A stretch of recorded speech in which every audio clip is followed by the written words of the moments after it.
48 progresse de 0,36%. Intégral Placement, l'émission 100% placement sur BFM Business.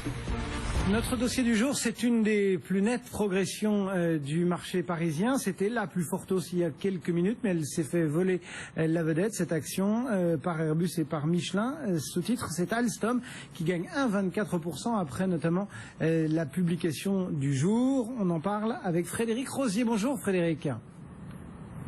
Frédéric Rosier chez Mescart, vous nous entendez? Tout à fait.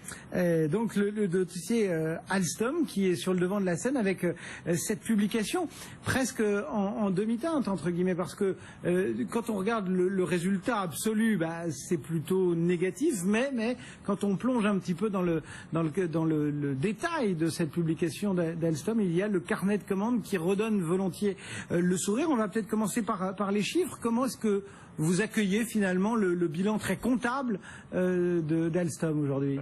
Sur un aspect comptable, sur le chiffre d'affaires, on est en baisse de 1% en organique, avec une très grosse faiblesse sur l'énergie renouvelable, sur tout ce qui est vapeur, grid.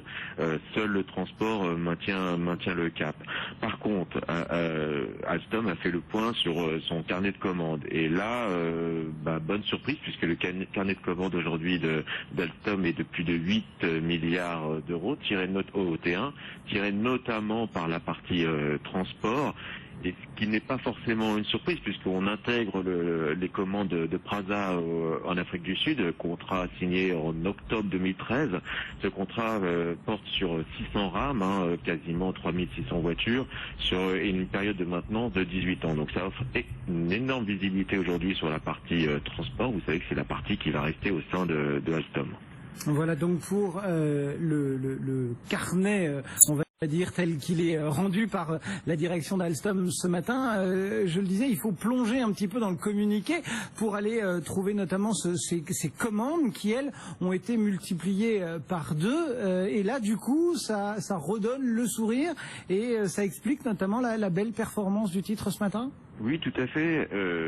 On l'a noté, donc ce contrat en Afrique du Sud, il porte également une clause d'extension qui est quasiment une commande multipliée par 2 par rapport à celle qui a déjà été intégrée.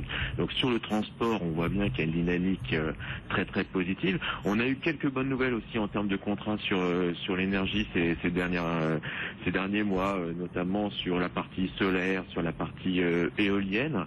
Donc on a une dynamique de croissance aujourd'hui qui se remet tranquillement en place sur Alstom. Le périmètre va être très très compliqué à analyser puisque avec l'intégration de General Electric, la différente création des joint ventures avec General Electric, le périmètre va constamment évoluer dans les 6 mois, 1 an qui viennent. Donc très difficile aujourd'hui à estimer Alstom, à tel point aussi qu'aujourd'hui la société a du mal à estimer des prévisions pour 2014-2015 sur le périmètre. Justement, ce périmètre, on va dire, on sait qu'il va à prix 14. Les actionnaires seront convoqués en Assemblée Générale et Patrick Cron nous annonce qu'alors les perspectives seront données pour cette division transport qui sera finalement le nouveau périmètre de ce groupe Alstom. Merci beaucoup à tous les deux. Frédéric Rosier chez Mescart Gestion Privée et Jean-Louis Cussac qui était en duplex avec nous depuis Perceval Finance Conseil. Le CAC 40, lui, progresse de 0,36% à 4385 points.